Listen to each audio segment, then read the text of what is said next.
செய்ய முடியும். அதனால தான் காரணம். அதனால என்ன ஆகிறது, இப்போ இந்த வாயு பாகமா என்ன பண்றாரு, இந்த மாதிரி மாற்றங்கள் நடக்கும் பொழுது மலைகள் எல்லாம் சிதறி அடிச்சாங்க. அப்படி சிதறி அடைக்கும் பொழுது இந்த மைனாகாமரை மட்டும் உடைஞ்சு போகாம சேஃபா கொண்டு வந்து கடல்ல போட்டாங்க. அவர் எதேச்சியா போட்டாரோ வேணும்னு போட்டாரோ கொண்டு போட்டார். அதனால என்னை அவர் பாதுகாப்பாக இந்த கடல்ல போட்டதுனால நான் வெயிட் பண்ணிட்டு இருக்கேன். வாயு புத்திரனாகிய நீ வரும்போது உனக்கு ஏதாவது நான் உணவடைச்சு மரியாதை பண்ணணும்னு நினைக்கிறேன் அப்படின்னு சொன்னாராம். இவர் சொல்லிட்டார், அப்பா நான் வந்து டிஃபன் சாப்பிட்றது இல்லை, அவசரமான ஒரு விஷயம்னு சொல்லி அனுப்பிச்சா நம்ம பையன் போய் ஃப்ரெண்டெல்லாம் சுற்றி பார்த்துட்டு மத்தியானமாக வந்தானா எப்படி இருக்கும், டேய் கடுகு அடுப்பில் போட்டேன்டா என்ன வாங்கி வரான்னு வச்சேன், இவன் போய் ஊரை சுற்றின்னு வந்தான்னா வந்தால் எடுத்து விட மாட்டீங்க. அது மாதிரி ஆஞ்சநேயர் வந்து காரியத்துக்காக வந்துட்டேன். அதனால அப்படி இருக்கும்போது செய்வார். ரெண்டாவது, எவன் ஒருத்தன் காரியத்துக்காக போகிறானோ அவனுக்கு கவனம் ஜாஸ்தி அதில் தான் இருக்கும், வேற புத்தி செதறவே கூடாது. படிக்கிறியா, உனக்கு படிப்பு தான் முக்கியமாக இருக்கும். சினிமாவுக்கு போகிறது, ட்ராமாவுக்கு போகிறது, கிளாஸில் அரட்டை அடிக்கிறது, விளையாடுறது அதெல்லாம் வச்சுக்கூடாது. விளையாட்டு பிள்ளைகளில் விளையாடணும். கதை கேட்க வரையா, கதையை ஆழமாக கேட்கும், புரியுதோ புரியலையோ கேளுங்க, அது பின்னாடி போயிடும். நான்லாம் என்னுடைய 8 வயசுலேருந்து கதை கேட்டேன், இன்னைக்கு உங்களுக்கு சொல்ல முடியும். அதனால கேட்டால் அது பின்னாடி உங்களுக்கு வரும், நீங்கள் 4 பேர் சொல்லலாம், விஷயம் அவ்வளோதான். அப்படி இருக்கும்போது காரியம் பெரிதென கருதும் பேரும் கூறிய நினைவே கூடி நிற்கும். ஃபோக்கஸ், அந்த கூறிய நினைவுன்னா என்ன, ஃபோக்கஸ் வேணும். எதுல நீ இருக்கோ அதுலயே இருக்கும். இந்த புலி ஒன்று துரத்திட்டுன்னு வைங்களேன், ஒரு இறைய தருத்துனா 10 மான் ஓடும். அந்த புலி எந்த மானை குறி வச்சதோ அந்த மானத்தான் கடைசி வரைக்கும். ஐயோ இது கிட்ட வந்துருச்சே அப்படின்னு திரும்ப இது இந்த சிவா டெக்ஸ்டைல்ஸ் போயிட்டா நம்ம படம் பாடு, இந்த புடவையா அந்த புடவையா எடுத்து முடிக்கும் போது பார்த்தா அந்த பொண்ணு கட்டிட்டு இருக்கிற புடவையே நல்லா இருக்கும். அதனால இந்த மாதிரி புத்தி பேதலிக்கப்படாது. கான்சென்ட்ரேஷன், ஃபோக்கஸ், அதுதான் அது. கூறிய நினைவே கூடி நிற்கும் பேர் வரியுமே பெயரார் தம் நிலை யாரிடம் வலிக்கும் யார் நீ என்றான். எவ்வளவு கட்டம் வந்தாலும் என் லட்சியத்தில் வந்து நான் இறங்க மாட்டேன். ஹரிச்சந்திரன் என்னென்னவோ கொடுத்து பார்த்தாரு, விஸ்வாமித்திரர் கஷ்டங்கள் கொடுத்தாரு, என்னென்னவோ கொடுத்தாரு, பிள்ளைய சாகடிச்சாரு, இவருக்கு கொலைப்பழி கொண்டாடி மேலே போட்டாரு, எவ்வளோ இவன் வெட்டுற மாதிரி பண்ணார். இதை விட ஒரு கொடுமை யாராவது அனுபவிச்சு, ராமர் கூட அவ்வளோ அனுபவிக்கிறார். ஹரிச்சந்திரன் அவ்வளோ அவருடைய மூதாதையர், எந்த பரம்பரையில ராமர் வந்திருக்காரு பாருங்க. அப்போ அவருக்கு அந்த புத்தி இருக்குமா இருக்காங்க. அப்போ அந்த ஹரிச்சந்திரன் அவ்வளோ கட்டத்திலையும் கூட பேரிடர் வரினும் பெயரால் தம்நிலை அப்படி இருந்தார். அப்படி இருந்தது. அப்புறம் இல்லைப்பா நான் போயிட்டு வரேன், நான் போயிட்டு திரும்பி வரும்போது பார்த்துக்கலாம் அப்படின்னு சொல்லிட்டார். அதோட இல்லை ஒரு வார்த்தை சொல்றாங்க, காலத்தால் செய்யும் கடமை உண்டு. காரியம் செய்யறது பெருசு இல்லை, உரிய நேரத்தில் செய்யணும். ஒரு வீடு வந்து கேட்டிருப்பார், 4 நாள்ல அந்த அப்ளிகேஷன் போகிறதுக்கு லாஸ்ட் டேட்டா இருக்கும். வாப்பா நான் செய்யறேன்னு சொல்லிட்டு அடுத்த வாரம் வந்தாங்க, அது 4 நாள்ல முடிஞ்சு போடும். இப்போ வரைக்கும் ஆஸ்பத்திரியில் அட்மிட் பண்ணியிருக்கேன், எனக்கு பணம் தேவை, வரீங்க, என்னால் கொடுக்க முடியும், அப்போ நான் உதவி செய்யணும். இல்லைப்பா இப்போ இல்லை, அடுத்த பார்த்துக்கலாம் அப்படின்னா எங்கள் அப்பா நீ வெளியில் போகணும் அப்படின்னா 15 நிமிஷம் 5 மணி நேரத்துக்கு முன்னாடியே சொல்ல ஆரம்பிச்சிடுறேன், டைம் உள்ள ஆகிடுறான். அவர் பர்சனல் மேட்டரில் கூட அவ்வளோ பஞ்சுவலாக இருப்பார். அப்படி இருக்கும்போது கவாலத்தால் செய்யணும். அப்போ தான் அடுத்தவங்க டைம் வீணாங்க. 6 மணிக்கு மீட்டிங்னு போட்டு 9 மணிக்கு ஆரம்பிக்கணும். நம்மள போய் பைக்கில் 6 மணிக்கே உட்காந்துருவோம், 3 மணி நேரம் வேஸ்ட். இந்த கியாப்பை விஸ்வநாதன் பிள்ளைன்னு ஒருத்தர் இப்போ கூட பள்ளிக்கூடம் திருச்சியில், அவரை ஒரு விழாவுக்கு கூப்பிட்டுருந்தாங்க. கூப்பிடும்போது அவர் டைம் சொல்லியிருந்தாங்க, 7லேருந்து 7:30 நீங்கள் பேசணும் அப்படின்னு சொல்லிட்டாங்க. இவர் கரெக்டாக 6:45 பண்ணிட்டார். விழா ஆரம்பிக்கல, யாரோ விழா நாயகனும் பெரிய யாராவது பெரிய தலையை கூப்பிடுவாங்க, அதெல்லாம் வரலன்னு உட்காந்து வச்சிருந்தாங்க. இவர் ஒன்றுமே பேசல, அழகாக 7 மணிக்கு உட்காந்துருந்தார். 7:30 ஆச்சு, மை டைம் இஸ் ஓவர்னு இவர் கிளம்பிட்டு. அப்படி வாழ்ந்துருக்காங்க மக்கள். நேரத்தின் அருமை தெரிஞ்சது, எப்போ வேணா வரலாம், எப்போ வேணா போகலாம் அப்படிங்கிற டைம். அதனால தான் நம்ம ஸ்கூலில் டைம் போடுறோம். அது புதுசாக சேர்றவங்களுக்குலாம் கஷ்டம். டைம் சொன்னோம்னா ஐயோ இந்த உயிர் எடுக்கிறானே அப்படின்னு அந்த பழக்கம் வந்துருச்சு. நான் அவங்களாலே மாற்றிக்க முடியாது. இன்னைக்கு வந்துருச்சு இல்லை பயோமெட்ரிக், அதில் எங்கே போய் நீ யார்கிட்ட கோச்சுக்கீங்க, பயோமெட்ரிக் வைக்கலைன்னா நான் பழைய சிஎல் கோச்சு. நல்ல வேலை இன்னும் எல்லா ஆஃபீஸுக்கும் வரல. அது வந்தால் நாங்கள் வேற ஒன்று பண்ணிடுவோம், அந்த டெக்னிக்கல் ஃபால்ட்டை உருவாக்கி பயோமெட்ரிக் வேலை செய்யாமல் பண்ணிடுவோம். எங்களுக்கு தெரியாதானே எத்தனை இடத்துல எல்லா கிரைம் சினிமாலையும் பாருங்க, சிசிடிவி ஃபுட்டேஜ் எடுக்கணும் சார். ஒரு வாரமாக சிசிடிவி ஒர்க் பண்ணுறேன் சார். கூறா சார், இந்த வருஷம் வராத படம் ஏதாவது இருக்கா?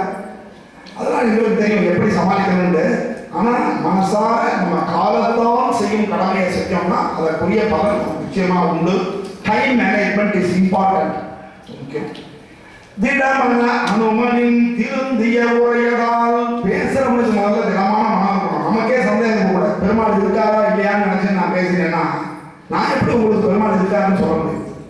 எனக்கு முதல்ல நம்பிக்கை வேணும், பெருமாள் இருக்கார், அவர் நமக்கு செய்வார் அப்படின்னு எனக்கு பரிபூரணமான நம்பிக்கை இருந்தால் தான் நான் சொல்றது உங்களுக்கு பாதியாகவும் புரியும். அந்த பாதி உணர்வு உங்களுக்கு கொண்டு வரதுக்கே நான் 200% நினைக்கிறோம் முதல்ல அவர் இருக்காரு. அப்போ திடமனமான ஒருத்தர் சொன்னா தான் இது பலன். காந்தியடிகள் செஞ்சார், அவர் பின்னாடி இருந்தாங்கன்னா அவர் அவ்வளவு உறுதியா இருந்ததுனால பின்னாடி உண்டா இல்லையா? எத்தனை பேர் அவர் சில தவறுகளும் செஞ்சிருக்கார், அது வேற விஷயம். அது ஆனாலும் கூட அவர் நின்னார். நேதாஜி சுபாஷ் சந்திர போஸ் நின்னார்னா அவ்வளவு உறுதியா நின்னார், அவர் பின்னாடி ஆள் போனார். அதனால திருந்திய ஒரு நல்ல மெச்சூர்ட் ஸ்பீச், அவன் நல்லா புரிஞ்சுட்டு எதை எப்ப செய்யணும் அப்படிங்கறத தெளிவாக பேசுதல், அதை பேசினார். அதனால மலை ஏற்றப்படி தான் சரிப்போ. அதுக்கு இன்னும் சொல்றான் ஆஞ்சநேயர் சொல்ற வார்த்தையை பாருங்க. ஞானம் போற்றும் ஞாயிறுபுறத்தும் சீரம் போற்றி செல்வே மீள்வே. அதுதான் சொல்றேன். எவ்வளவு பெரிய பராக்கிரமம் அந்த ஆஞ்சநேயர்ல இருந்தாலும் டெடிகேட் பண்ணுவார். இந்த விஷயம் யாரால் நடக்கிறது அப்படின்னா, ஞானம் போற்றும் ஞாயிறு குலத்தும் சீலம் போற்றி. ஞாயிறு குலத்திலே உதித்த இந்த உலகமே பாராட்டக்கூடிய ராமபிரானுடைய புகழை பேசியே பாராட்டியே நான் போவேன், திரும்பியும் வருவேன். என்ன ஒரு கான்பிடன்ஸ்! போனா நடக்குமோ நடக்காதோ, ரேஷன் கொடுப்பாங்களோ மாட்டாங்களோ, இதுவே நமக்கு பெரிய கவலை. சினிமா டிக்கெட் கிடைக்குமா கிடைக்காதா, எவ்வளவு ஒரீசோட போறோம். ஒரு தடவை அப்படிதான் கலெக்டரை பார்க்கறதுக்கு கோபாலகிருஷ்ணனை கூட்டு போனேன். போகும்போது கேட்டாங்க, மாமா கலெக்டர் இருப்பாங்களா? நல்லா பார்ப்பாங்க. ஏன்டா அப்படி பேசுறேன்? இருப்பான்னு நம்புது அப்படின்னு. அது மாதிரி அந்த கான்பிடன்ஸ் முதல்ல பாசிட்டிவ் திங்கிங், வைப்ரேஷன். நம்ம மனிதன் மனதிலிருந்து வருவோம்னு நினைச்சேன். மனுஷனுக்கு உடம்பு கிடையாது, மனசு தான் மனுஷன். அதனாலதான் நீங்க மனசுல ஸ்ட்ராங்கா இருக்கணும். உடம்புல வீக்கா இருந்தா மனசுல ஸ்ட்ராங்கா தான் செய்யணும். எங்க டிஆர் ஸ்ரீரங்கம் கோபுரம் கட்டினா 44வது பட்டம், 96 வயசு 97 வயசுல அந்த மரத்தால் செஞ்ச லிஃப்ட், இப்ப இருக்கிற மாதிரி சொபிஸ்டிகேட்டட் லிஃப்ட் கிடையாது. அதுல ஏறி அந்த 13 அடுக்குக்கும் போய் இன்ஸ்பெக்ஷன் பண்ணிட்டு வருது. அப்படி இருக்கும் பொழுது அவர் என்ன பண்ண, கும்பாபிஷேகத்துக்கு டேட் ஃபிக்ஸ் பண்ணிட்டார். அப்ப எம்ஜிஆர் தான் ஆட்சியில் இருந்தார். இந்த தேதி ஒத்து வராத நீங்க மாத்துங்க அப்படின்னு எம்ஜிஆர் சொன்னார். இவர் சொல்லிட்டார், நீங்க வந்தா வாங்க, வராட்டி போங்க, இந்த தேதியில நடக்கணும். எம்ஜிஆரும் ஜானகியும் ஓடி வருவாங்க. அவர் மதிக்கக்கூடியவர் எம்ஜிஆர் பொறுத்தவரை. நீ என்ன அதை போட்டு காமிக்கிறது, பழி வாங்குறது அதெல்லாம் பண்ண மாட்டாரு. அதாவது ஆன்மீகத்தை பொறுத்தவரை பசங்க நினைப்பாங்க.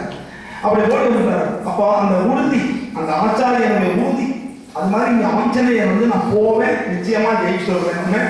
அந்த மலை ஆசீர்வாதம் பண்ணிட்டு அப்புறம் போறாங்க. ஏன்டா இந்த தடைகள்லாம் வருது அப்படின்னா, தடை இல்லாட்டி நம்ம ஜெயிச்சோங்கிற திருப்தியே இருக்கு. போறதெல்லாம் நடந்துட்டே போயிட்டே இருந்தது, கதவை திறந்துட்டே போயிட்டே இருந்ததுன்னா திருப்தியே இருக்காது லைஃப்ல. புருஷன் முன்னாடி ஒரு சண்டை இருக்கணும், பிள்ளைன்னா அம்மா செய்ய மாட்டேன்னு சொல்லணும், செய்ய மாட்டேன் அப்படின்னு கதவை தான் நம்ம டென்ஷன் ஆகும். அப்பதான் முடியும். அந்த தடைகள் இருந்தா நம்மளால அதை ஜெயிச்சோங்கிற திருப்தி, சாட்டிஸ்பேக்ஷன். என்ன சாதிச்ச? ஒண்ணுமே இல்லைன்னா எப்படி இருக்கு? எல்லாமே யாரோ ஒருத்தர் பண்ணிட்டாங்கன்னா நமக்கு என்ன பெருமை இருக்கு?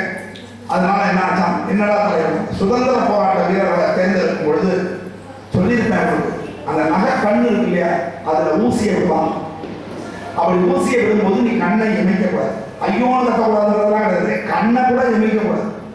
அப்படி இருந்தாதான் உன்னை அந்த சுதந்திர போராட்ட வீரர்கள்லாம் தேர்ந்தெடுப்பாங்க. இப்போ மெய்காப்பாளர்னு தேர்ந்தெடுக்கிறாங்க. பெரிய ஆட்களுக்கெல்லாம் இசட்டை பாதுகாப்பெல்லாம் வருதுல்ல, அதுக்கு வரவன் சுட்டா இவன் முன்னாடி இருந்து சாவதுக்கு தயாரா. அவர் தானே போனா போட்டோம், அப்புறம் நம்ம எக்ஸ்பிளனேஷன் கொடுக்கலாம் அப்படின்னு நினைக்கக்கூடாது.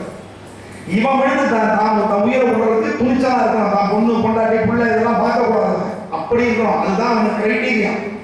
அப்போ இந்த மாதிரி சோதனைகள்லாம் செஞ்சு இவன் தேர்வானா, இந்த காரியத்திற்கு இவன் ஆவானா அப்படின்னு தேர்ந்தெடுக்கிறதுக்கு லௌகிகமான விஷயத்திலேயே இவ்வளவு இருக்கும்போது, எம்பெருமானுடைய காரியத்திற்காக ராட்சசர்கள் இருக்கக்கூடிய ஒரு இடத்துக்கு போறவனுக்கு பராக்கிரமம் இருக்கா, செய்வானா மாட்டானா அதை சோதிக்க வேண்டிய கடமை தேவர்களுக்கு இருந்ததுனால தேவர்கள் தான் இந்த தடையை அனுப்புகிறார்கள். அதனால இப்ப அடுத்த தடை கொண்டு பொருட்கள் தயாரிக்கிறதே கூட பாத்தீங்கன்னா அதனுடைய ஸ்டெபிலிட்டி டெஸ்ட் பண்ணுவாங்க, எவ்வளவு தூரம் இருக்கு, குவாலிட்டி என்ன இருக்குன்னு. ஆனா பார்த்துட்டு அதுல 20% கலக்க வேண்டிய இடத்துல 40% 50% வந்து அனுப்பிச்சுடுவோம். எம்ஆர் இது யூஸ் பண்ற எக்ஸ்பைரி டேட்டையே தப்பா பிரிண்ட் பண்றாங்க. அவ்வளவு பக்கம் இருக்குது. இன்னும் மார்க்கெட்டுக்கே வரல. நாளைக்கு பேரை போட்டுதான் மேனுஃபேக்சரிங் டேட். ஒரு சில கடைகளில் எக்ஸ்பைரி ஆனது கொடுத்துட்டு வந்தாங்க. நான் அப்புறம் சத்தம் போட்டு இன்னும் கடையில் வாங்க மாட்டேன்னு சொன்னப்புறமா எனக்கு தரது எக்ஸ்பைரி டேட். தயவு செஞ்சு எக்ஸ்பைரி டேட் பாருங்க, அது ரொம்ப முக்கியம். ஏன்னா இதெல்லாம் கெமிக்கல்ஸ் யூஸ் பண்ணுறதே தப்பு. முன்னாடியெல்லாம் நம்ம வீட்டில் வச்சிருந்த போது எக்ஸ்பைரி எல்லாம் இருந்ததா, பாத்திரத்தில் போட்டு வச்சுப்போம், அப்பப்போ எடுத்து வெயிலில் வளர்த்தி திருப்பி உள்ளே வச்சுப்போம், எல்லாம் சுத்தமாக இருந்துச்சு. வருஷாந்திர சாமான் வாங்கிடுவோம், பருப்பு புளி எல்லாமே வருஷாந்திர சாமான். இப்போ போல போய் அப்போதைக்கு கெஸ்ட்டாக பார்த்தா வந்து இந்த டாக்ஸிக்காரெல்லாம் பார்த்தீங்கன்னா ஆள் வரும்போது ஒரு 500 ரூபாய் பெட்ரோல் போடுவோம். அது மாதிரி நம்ம என்ன பண்ணுவோம், கெஸ்ட்டாக பார்த்தோன்னே தான் உப்பு பொடி வாங்கவே போவோம். அது மாதிரி இல்லை. அப்படி இருக்கும் பொழுது நம்மளும் என்ன பண்ணிடுவோம், எவ்வளவோ தடைகள் இருந்தாலும் 538 வாரத்தை முடிச்சிட்டோமா இல்லையா வெற்றிகரமா? இன்னும் தொடரும், பார்ப்போம். நீங்கள்லாம் இருந்து செஞ்சீங்கன்னா நல்லா நடக்கும். நல்ல விஷயம், இதுவே பெரிய விஷயம், சாதனை தான். வேற சில பேர்லாம் ஆரம்பிச்சாங்க, அவங்களால தொடர்ந்து செய்ய முடியல. ஆனால் நம்ம செஞ்சுட்டுருக்கோம். அது வந்து முழுக்க ஹைகிரிவரும் ஆஞ்சநேயரும் அனுகிரகம் பண்ணதுனால தான் நடக்காது. நாக மாதா ஒருத்தி வந்தா, நாகலோகத்து மாதா, அவர் பேர் சுரசைன்னு பேர். அவர் தேவகலா வந்தா. எப்படி வந்தாங்க, நடுக்கூறு பயமுறுத்துற மாதிரி வரணும், சும்மா வந்தால் பிரயோஜனம். அப்போ பயமுறுத்தினா பயப்படுறான் ஆஞ்சநேயர் அப்படின்னா. இது எல்லாமே தமிழ் படத்து சினிமாவை அப்படியே கற்பனை பண்ணிக்கங்க. ராமாயணத்தை ஒட்டுங்க, எல்லாமே காப்பீடு ஃப்ரம் ராமாயணம் மகாபாரதம்னு உங்களுக்கு தெளிவாக தெரியுது. பொண்ணை கடத்தணும், இல்லைன்னா வீட்டை அபகரிக்கணும், சண்டை போடணும், கடைசியாக வெளில சென்று போகணும். இதானே, இதான் ராமாயணம் மகாபாரதம். ஸோ இந்த மாதிரி ஒரு எல்லா கதையும் எடுத்தீங்கன்னா இதே தான் வரும். ரோல் மட்டும் மாறும். அவர் வக்கீலாக இருப்பார், இல்லை எம்எல்ஏவாக இருப்பார், ஏதாவது போஸ்ட் மாறும், கடத்தல் விதம் வேற. இவ்வளோதானே தவிர திருப்பி இதே கதை தான். இதே தான் நம்ம போராடிக்காமல் பார்த்துருக்கோம். 70-80 வயசு வரைக்கும் நடிகர்கள் அதே மாதிரி ஹீரோவாகவே நடிச்சுட்டு இருப்பாங்க. இந்த இல்லையா? சரி, அதாவது நடிப்பா மட்டும் பார்க்கணும், அவர்கள் பின்னாடியே நம்ம போயிடக்கூடாது. அவ்வளோதான் நம்ம சொல்றது. அவர்கிட்ட என்ன பண்ணுறோம், சிச்சுவேஷன் அந்த மாதிரி வரும்போது நம்ம எப்படி நடக்கணும். திடீர்னு கேஸ் திடீர்னு நடிக்கிறதுலாம் என்ன செய்யணும்னு சொல்லி கொடுத்துருக்காங்க. அதை கற்றுக்கணும். நீங்கள் கேஸ் ஸ்மெல் வருது, காத்தால் எழுந்து உள்ள போறீங்க, கேஸ் ஸ்மெல் வருது, என்ன செய்யணும்? போனோன்னு டொப்பன்னு லைட்டாக போகும். இதெல்லாம் அவேர்னஸ் வேணும். திடீர்னு தீ பட்டுறது கையில் என்ன செய்யணும்? உடனே பைப்பை திறந்து முதல்ல பச்சை காமிங்க. இதெல்லாம் நீங்கள் அவேர்னஸ் வச்சுக்கணும். இதெல்லாம் தான் நம்ம சொல்லுவோம். அதான் சிச்சுவேஷன் மேனேஜ்மெண்ட். சந்தர்ப்பம் வரும்பொழுது நாம் எப்படி செயல்படுகிறோம் அப்படிங்கிறதா. ஏன்னா சந்தர்ப்பம் சொல்லிட்டு வராது, திடீர்னு வரும். நம்ம முன்னாடி ஒரு ஸ்னேக் வந்து இருந்துச்சுன்னா என்ன பண்ணுவீங்க? டக்குனு பாம்பு பாட்டை போட்டு ஒரு கையை கொண்டு ஓட வேண்டியதுதான். அடுத்தது என்ன ஆகுது, மரியாதையாக பேசலாம். முதல்ல சுவாசை மா வழிவிடு, நான் காரியம் முடிஞ்சப்பறம் நானே வரேன், என்னை உணவாக எடுத்துக்கலாம் அப்படின்னு சொல்லும் பொழுது அவர் சொல்லிடலாம், எனக்கு ஒரு வரம் இருக்குது. என்ன அப்படின்னா, என்னை தாண்டி யாரும் போக முடியாது. போனால் என்னை ஒன்று கொண்டுட்டு போகணும், இல்லைன்னா என் மூலமாக தான் போகணும், வெளியில் போக முடியாது. அப்படி ஒரு வரம் இருக்கு. அதனால நான் நினச்சா கூட நட முடியாதா, டோல் கொடுக்காம போக முடியாதா, அதனால நீ வந்து கொடுத்தான் அப்படின்னு கேட்கலாம். படர்ந்த என்பாய் பள்ளம் கொக்குமே கிடந்து மீண்டிடில் லேசம் இலையே. அவள் அறியாமலே ஒரு ஹிண்ட் கொடுத்தா, என் படர்ந்த பெரிய வாய்க்குள்ள நீ பூந்து வெளியே வந்துட்டேன்னா நீ தப்பிச்சலாம். ஹிண்ட் ஒரு படத்தில் அப்படிதான் பார்ப்பான்.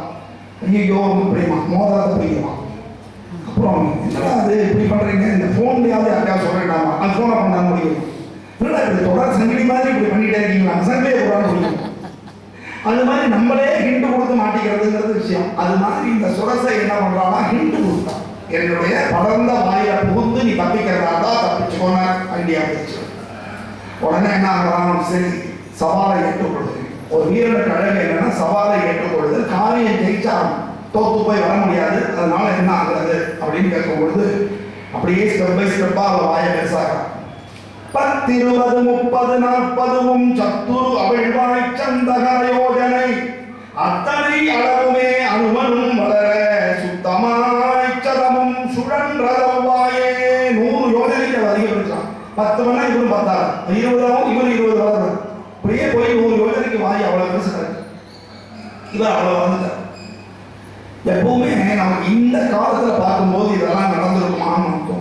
அந்தந்த காலத்துல அந்தந்த பவர்ல இருக்கிறவங்க, ஒரு மெஜிஷியன் என்னவோ பண்றாங்க. ஒருத்தன் ஸ்டேஜ் மேல போட்டு வைக்கலாம், பாக்குறீங்களா இல்லையா? அவனால எப்படி முடியும்? அது மாதிரி திறமைகளும் சக்திகளும் ஒவ்வொரு பீரியட்ல ஒவ்வொருத்தருக்கு இருந்தது. எதை நீங்க சாதகம் பண்ணுகிறீர்களோ அது வந்து ஜெயிக்கும். அதுதான் விஷயம். நம்ம சாதகம் பண்ணணும், நம்ம வந்து திருப்பி திருப்பி ப்ராக்டிஸ் பண்ணோம்னா அதுல நாம கிரேட் ஆகிடும். எதவா பண்ணணும், பொய் சொல்றதுன்னு கூட சாதகம் பண்ணீங்கன்னா உங்களை கண்டுபிடிக்கவே முடியாது. அவ்வளோ நீங்க பொய் சொல்லிட்டு போயிடுங்க. ஆனா நம்ம நல்ல விஷயத்துல பண்ணோம்னா நமக்கு நல்லது, கெட்ட விஷயத்துல பண்ணோம்னா என்னைக்கு இருந்தாலும் நம்ம கீழே தான் வரும். அப்படி ஆச்சு. உடனே அவ்வளவு பெருசா போச்சா, வாய்க்குள்ள பூந்து போகணும்னு என்னவோ சொன்னாங்க. சரி, இவ்வளவு பெருசு உள்ள பூந்து வர முடியாது. உடனே என்ன பண்ண, அடுத்த செகண்ட் டக்குன்னு கட்டா வர அளவுக்கு சொல்லுங்க. சின்னதா மாறு நொடியிலே மாருதி பெருவிரல் கூறும் அளவில் குறைந்தனன் உடனே. ஆனா ரயில்வே கேட்டதா சாத்துற மாதிரி அவன் வாய் அப்படி மெதுவா சாத்திட்டு வரதுக்குள்ள வாய்க்குள்ள எப்படி ஒரு கொசுக்குள்ள போயிட்டு வெளியே வந்துடும். அது மாதிரி சல்லுன்னு போனா வெளியில வந்தான். அவளுடைய வரம் நிறைவேறினது. அதனால அவளும் என்னன்னா டக்குன்னு சரிப்பா கருவாய் நீங்கினன் கலைந்தான் சாபமும் அருவாய் மறைந்தாள் ஆசிகள் வழங்கியே. இந்த கெட்டவனோடு இருக்கிறவங்க, கெட்ட காரியம் பண்றவங்க எல்லாருமே ரொம்ப திருப்தியா பண்றாங்கன்னு மட்டும் நினைக்காது. மனசு உறுத்தலோட தான் செய்வாங்க. அதுல இருந்து வெளியில வர முடியாம கூட செய்வாங்க. எப்படா வெளியில வருவோம்னு நினைப்பாங்க. அதனால என்ன பண்ணா, எனக்கு சாப விமோசனம் ஆயிடுது, உனக்கு ஆசீர்வாதம்னு சொல்லிட்டு கிளம்பிடுறாங்க. அப்படி இருக்கும்போது எதுவுமே நமக்கு நல்லதுன்னு புரிஞ்சுக்கணும். ஒரு ராஜாவும் மந்திரியும் காட்டு வழியா போகணும். இன்னும் 5 நிமிஷம் சொல்லணும். ராஜாவும் மந்திரியும் காட்டு வழியா போகணும். அதுல திடீர்னு யாரோ ஒருத்தர் வந்து அருவாளத்து திருவிழா மாதிரி ஒருத்தர் வந்து கத்தியால வெட்ட வரணும். அது ராஜாவுடைய கையில பட்டுறது. ராஜாவுக்கு காயம் ஆகுது. மந்திரி தப்பிச்சு ஓடிடும். ஓடி போன என்ன பண்ணா ஒரு குழியில விழுந்துடும். இந்த ராஜாவுக்கு கடுப்பாயிடுச்சு. நம்மளை காப்பாற்றுறதுக்கு யோகியது இல்லை, இந்த மந்திரி தான் தப்பிச்சு ஓடிட்டான், நமக்கு கையில் அடிபட்டுருச்சு அப்படின்னு சொல்லிட்டு போயிட்டே இருக்கும்போது அங்கே காட்டுவாசிகள் வந்தாங்க. வந்து இந்த ராஜாவை பிடிச்சு ஏய் நம்ம போதைகளுக்கு பலி கொடுத்தோம்லாம்டா அப்படின்னு கூப்பிடுறாங்க. ராஜாவுக்கு இன்னும் டென்ஷன் ஆகிட்டான்.